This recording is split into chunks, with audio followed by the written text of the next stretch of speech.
வணக்கம். ஆகாஷ்வாணி புதுச்சேரி.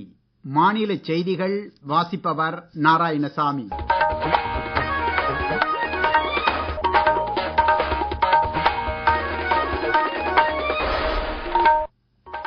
தலைப்புச் செய்திகள்.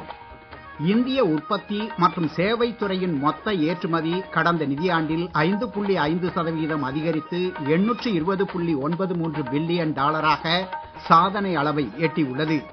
மக்கள் சேவைக்கான இந்திய ரயில்வேயின் கடமைப்பற்று 172 ஆண்டுகளாக தொடர்ந்து நீடிப்பதாக ரயில்வே அமைச்சர் திரு அஸ்வினி வைஷ்ணவ் கூறியுள்ளார். புதுச்சேரியில் பிரதமரின் மத்ஸ்ய சம்பதா திட்டத்தின் கீழ் பல்வேறு பணிகளை மத்திய மீன்வளத்துறை இணையமைச்சர் ஜார்ஜ் குரியன் இன்று தொடக்கி வைத்தார். நாட்டின் மொத்த மீன் உற்பத்தி கடந்த 10 ஆண்டுகளில் 95 லட்சம் டன்னிலிருந்து 184 லட்சம் டன்னாக அதிகரித்திருப்பதாக மத்திய அமைச்சர் தெரிவித்தார். இனி விரிவான செய்திகள். இந்திய உற்பத்தி மற்றும் சேவை துறையின் மொத்த ஏற்றுமதி கடந்த நிதியாண்டில் 5.5% அதிகரித்து 820.93 பில்லியன் டாலராக சாதனை அளவை எட்டியுள்ளது. அதற்கு முந்தைய நிதியாண்டில் இது 778 பில்லியன் டாலராக இருந்தது.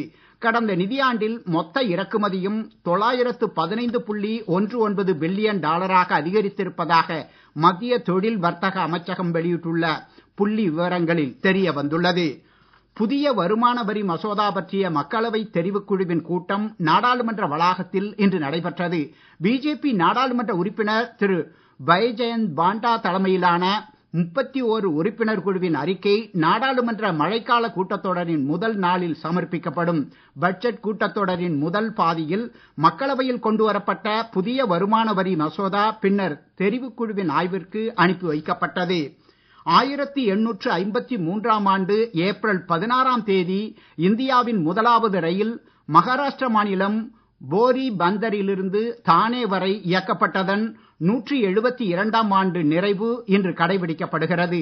இந்திய ரயில்வேயின் பிறந்த நாளாகவும் நாட்டின் வரலாற்றில் முக்கிய மைல்கல்லாகவும் இந்நாள் திகழ்வதாக ரயில்வே அமைச்சர் திரு அஸ்வினி வைஷ்ணவ் இன்று சமூக ஊடகத்தில் வெளியிட்டுள்ள பதிவில் கூறியுள்ளார். 3 என்ஜின்களால் இழுக்கப்பட்டு 34 கிலோமீட்டர் தூரத்தை 75 நிமிடங்களில் கடந்த இந்த முதலாவது ரயிலில் தொடங்கி நாட்டு மக்களுக்கு சேவை புரிவதற்கான ரயில்வே துறையின் கடமைப்பற்று இன்று வரை மாறாமல் நீடிப்பதாக ரயில்வே அமைச்சர் தெரிவித்துள்ளார்.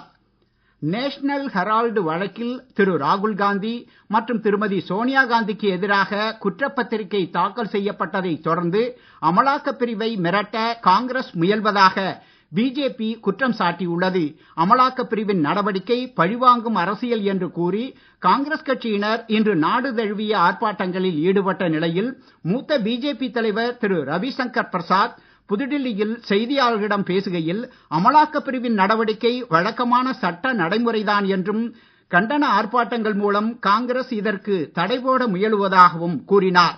இதற்கிடையே மூத்த காங்கிரஸ் தலைவர் திரு பிரியங்கா வாத்ராவின் கணவர் ராபர்ட் வாத்ராவுக்கு சொந்தமான நிறுவனம் ஹரியானா மாநிலம் குருகிராமில் நிலம் வாங்கியதில் பண சலவை நடந்திருப்பதாக கூறப்படும் வழக்கில் அமலாக்கப் பிரிவு அதிகாரிகள் புதுடில்லியில் இன்று 2வது நாளாகவும் திரு வாத்ராவிடம் நேரடி விசாரணை மேற்கொண்டனர். சத்தீஸ்கர் மாநிலம் பஸ்தார் வனப்பகுதியில் நேற்று இரவு பாதுகாப்பு படையினருக்கும் மாவோயிஸ்டுகளுக்கும் நடைபெற்ற மோதலில் 2 மாவோயிஸ்டுகள் சுட்டுக் கொல்லப்பட்டனர். இந்த இருவரின் தலைக்கு ஏற்கனவே மொத்தம் 13 லட்சம் ரூபாய் வெகுமதி அறிவிக்கப்பட்டிருந்தது. தீவிரவாதிகள் சுட்டுக் கொல்லப்பட்ட இடத்திலிருந்து 2 சடலங்களும் AK-47 ரக துப்பாக்கி உட்பட ஆயுதங்கள் மற்றும் வெடிமருந்துகளும் கைப்பற்றப்பட்டுள்ளதாக காவல்துறை வட்டாரங்கள் தெரிவித்துள்ளன. சம்பந்தப்பட்ட பகுதிகளில் பாதுகாப்பு படையினரின் தேடுதல் வேட்டை தொடர்கிறது. அரசு துறைகள் மற்றும் அலுவலகங்களுக்கு தேவையான பொருட்கள் மற்றும் சேவைகளை கொள்முதல் செய்வதற்கான மத்திய அரசின் ஜெம் இணையதளம் மூலம் கடந்த நிதியாண்டில் 1,30,000க்கும் மேற்பட்ட தனி நபர்களுக்கு மருத்துவ காப்பீடு, விபத்து காப்பீடு மற்றும் ஆயுள் காப்பீட்டு வசதிகள் வழங்கப்பட்டுள்ளன. ஜெம் இணையதளத்தை காப்பீட்டு தேவைகளுக்கும் பயன்படுத்திக் கொள்வதில் அரசு அலுவலகங்கள் மற்றும் துறைகளுக்கு உள்ள நம்பிக்கையை பிரதிபலிக்கும் வகையிலும் பொது கொள்முதல் பணிகளில் புரட்சிகரமான மாற்று சக்தியாக ஜெம் இணையதளம் மேம்பட்டு இருப்பதை உறுதிப்படுத்தும் வகையிலும் இந்த சாதனை அமைந்துள்ளதாக ஜெம் தலைமை செயல் அதிகாரி திரு அஜய் பாடு கூறியுள்ளார். அரசு துறைகள் மற்றும் அலுவலகங்கள் ஜெம் இணையதளம் மூலமாக கடந்த நிதியாண்டில் 10 லட்சம் பேரை வேலைக்கு எடுத்திருப்பதாகவும் மத்திய தொழில் வணிக அமைச்சகம் தெரிவித்துள்ளது. நீங்கள் கேட்டுக்கொண்டிருப்பது மாநில செய்திகள். நேயர்கள் ஆகாஷ்வாணி செய்திகளை உடனுக்குடன் தெரிந்து கொள்ள எமது புதுச்சேரி மண்டல செய்தி பிரிவின் சமூக ஊடகங்களான @airnews_புதுவை என்ற எக்ஸ் பக்கத்தையும், all India radio news Puducherry என்ற பேஸ்புக் பக்கத்தையும், @RNU புதுச்சேரி என்ற யூடியூப் சேனலையும் அணுகலாம். செய்திகள் தொடர்கின்றன. பிரதமர் திரு நரேந்திர மோடி தலைமையிலான ஆட்சியில் நாட்டின் மொத்த மீன் உற்பத்தி கடந்த 10 ஆண்டுகளில் 95 லட்சம் டன் என்ற அளவிலிருந்து 184 லட்சம் டன்னாக அதிகரித்திருப்பதாக மத்திய மீன்வளம், பால்வளம் மற்றும் கால்நடை பராமரிப்புத்துறை இணை அமைச்சர் டாக்டர் ஜார்ஜ் குரியன் தெரிவித்துள்ளார். அவர் இன்று புதுச்சேரியில் மீன்வள மேம்பாட்டிற்கான பிரதமரின் மத்ஸ்ய சம்பதா திட்டத்தின் கீழ் பல்வேறு பணிகளை தொடக்கி வைத்தும் மீன்வள பயனாளிகளுக்கு நிதி உதவிக்கான ஆணைகளை வழங்கியும் உரையாற்றினார். மத்ஸ்ய சம்பதா திட்டத்திற்கு 20,050 கோடி ரூபாயும், மீன்வள உள்கட்டமைப்பு மேம்பாட்டு நிதிக்கு 7,500 கோடி ரூபாய் மற்றும் நீல புரட்சி திட்டத்திற்கு 3,000 கோடி ரூபாயும் ஒதுக்கப்பட்டுள்ளதாக அமைச்சர் தெரிவித்தார். கிசான் கடன் அட்டை திட்டத்தின் கீழ் தற்போது மீனவர்கள் 5 லட்சம் ரூபாய் கடன் பெற முடியும் என்றும் அவர் கூறினார். புதுச்சேரியில் 2,300 மீன்பிடி படகுகளில் தொலைத்தொடர்புக்கான டிரான்ஸ்பாண்டர் கருவிகள் பொருத்தப்படும் என்றும் அவர் தெரிவித்தார். அமைச்சர் மேலும் கூறுகையில், புதுச்சேரிக்கு 2 harbour, fishing harbour 100% free national government Modiji കൊടുത്തിരിക്കുന്നത്. അതുപോലെ തന്നെ Kisan credit card loan 3 lakh രൂപയായിരുന്നത് ഇപ്പോൾ 5 ലക്ഷമാക്കിയിരിക്കുന്നു. അത് മീനവ മക്കൾക്കും കിട്ടും. PMSSYയില് പുതുച്ചേരിക്ക് 428 കോടി കൊടുത്തു. ഇതില് സെൻട്രൽ ഗവൺമെന്റ് 378 കോടി, ബാക്കി സ്റ്റേറ്റ് ഗവൺമെന്റ്. ശ്രീലങ്കയില് 3700 ഫിഷർമാൻ പിടിച്ചിരിക്കുന്നു. മോഡിജി എവിടെ പോയി? എന്ത് ചെയ്തു? 3500 പേരെയും മീനവ மக்களையும் തിരികെ கொண்டுவന്നു. புதுச்சேரி அரசின் மீன்வளம் மற்றும் மீன்வளத்துறை சார்பில் நடைபெற்ற இந்நிகழ்ச்சியில் துணைநிலை ஆளுநர் திரு கைலாஷ்நாதன் தலைமையேற்று பேசுகையில், புதுச்சேரியில் இன்றைய தினம் தொடக்கி வைக்கப்படும் மத்ஸ்ய சம்பதா திட்ட பணிகளால் மீன்பிடி தொழில் நுட்பங்களும் மீனவ சமூகத்தினரின் வாழ்வாதாரமும் மேம்படும் என்றார். வேலைவாய்ப்புகளும் இதனால் அதிகரிக்கும் என்று அவர் தெரிவித்தார். துணைநிலை ஆளுநர் உரையிலிருந்து ஒரு பகுதி. PMSY என்ற உயிரோட்டமான திட்டத்தின் கீழ் திட்டப்பணிகள் என்று தொடங்கி வைக்கப்படுகிறது. இந்த திட்டப்பணிகள் மீன்வளத்துறையில் தொழில்நுட்ப பயன்பாட்டை மேம்படுத்தும் என்பதை விட புதுச்சேரி மாநிலத்தில் உள்ள மீனவ சமுதாய மக்களின் வாழ்வாதாரத்தை பலப்படுத்தும். கடலோர கிராமங்களில் கால்நிலை மாற்றத்தை தாங்கும்படியான வீடுகள், கட்டிடங்களை கட்டி தருவதற்கான முயற்சி அரசு எடுத்து வருகிறது. மீன் வளத்தை மேம்படுத்த கடலில் செயற்கை பாறைகள் அமைக்கப்படுகிறது. பாரம்பரிய மீன்பிடி தொழிலை ஊக்குவிக்க கடல் பாசி என்ற கடல் கூண்டு மீன் வளர்ப்பு முறை அறிமுகம் செய்யப்படுகிறது.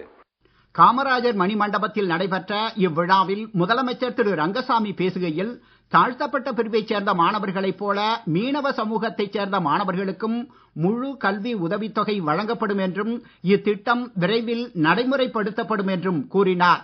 முதலமைச்சர் மேலும் கூறுகையில், கடல் அரிப்பு என்பது மிக மிக முக்கியமான ஒரு பிரச்சனையாக இருந்து கொண்டிருக்கிறது. பல குடும்பங்கள் பாதிக்கப்பட்டு வருவதை நாம் பார்க்கிறோம். கேரள காலப்பட்டு தொடங்கி மூர்த்தி வரையும் சரி, அந்த கடலோர பகுதிகள் எல்லாம் கடல் அரிப்பால் பிரச்சனை இருந்து கொண்டிருப்பதை நாம் காணுகிறோம். முழுமையாக கடல் அரிப்பை தடுப்பதற்கு நடவடிக்கை அரசு எடுப்பதற்குரிய திட்டங்களை கொண்டு வந்திருக்கின்றது. அதற்கு மத்திய அரசு நமக்கு உதவி செய்து கொண்டிருக்கின்றது. நம்முடைய அரசு இத்தனை திட்டங்களையும் குறிப்பாக புதுச்சேரி மீனவ மக்களுக்காக சுமார் 123 கோடி ரூபாய் கடந்த ஆண்டு செலவு செய்திருக்கிறோம். இந்த ஆண்டு அதை உயர்த்தி இருக்கின்றோம். மத்திய அரசுடைய உதவியோடு நம்முடைய திட்டங்களை எல்லாம் நாம் சிறப்பாக செய்து கொண்டு வருகின்றோம். சட்டப்பேரவைத் தலைவர் திரு ஆர் செல்வம், மாநில மீன்வளத்துறை அமைச்சர் திரு லட்சுமி நாராயணன் மற்றும் இதர அமைச்சர்களும், நாடாளுமன்ற உறுப்பினர்கள், சட்டமன்ற உறுப்பினர்கள் மற்றும் உயர்நிலை அதிகாரிகளும் இவ்விழாவில் கலந்து கொண்டனர். தென்னிந்திய பகுதிகளின் மேல் வளிமண்டலத்தின் கீழடுக்கில் கிழக்கு மற்றும் மேற்கு திசை காற்று சந்திக்கும் பகுதி நிலவுவதால் இன்றைய தினம் தமிழகத்தில் ஓரிரு இடங்களிலும் லேசானது முதல் மிதமான மழை பெய்யக்கூடும் என சென்னை வானிலை ஆய்வு மையம் தெரிவித்துள்ளது. IPL கிரிக்கெட்டில் இன்று இரவு 7:30 மணிக்கு புதுடில்லியில் நடைபெறும் போட்டியில் டெல்லி, ராஜஸ்தான் அணிகள் மோத உள்ளன. மீண்டும் தலைப்புச் செய்திகள். இந்திய உற்பத்தி மற்றும் சேவைத் துறையின் மொத்த ஏற்றுமதி கடந்த நிதியாண்டில் 5.5% அதிகரித்து 820.93 பில்லியன் டாலராக சாதனை அளவை எட்டியுள்ளது. மக்கள் சேவைக்கான இந்திய ரயில்வேயின் கடமைப்பற்று 172 ஆண்டுகளாக தொடர்ந்து நீடிப்பதாக ரயில்வே அமைச்சர் திரு அஸ்வினி வைஷ்ணவ் கூறியுள்ளார். புதுச்சேரியில் பிரதமரின் மத்ஸ்ய சம்பதா திட்டத்தின் கீழ் பல்வேறு பணிகளை மத்திய மீன்வளத்துறை இணையமைச்சர் ஆர் குரியன் இன்று தொடக்கி வைத்தார். நாட்டின் மொத்த மீன் உற்பத்தி கடந்த 10 ஆண்டுகளில் 95 லட்சம் டன்னிலிருந்து 184 லட்சம் டன்னாக அதிகரித்திருப்பதாக மத்திய அமைச்சர் தெரிவித்தார். இத்துடன் இந்த செய்தி அறிக்கை நிறைவு பெறுகிறது. வணக்கம்.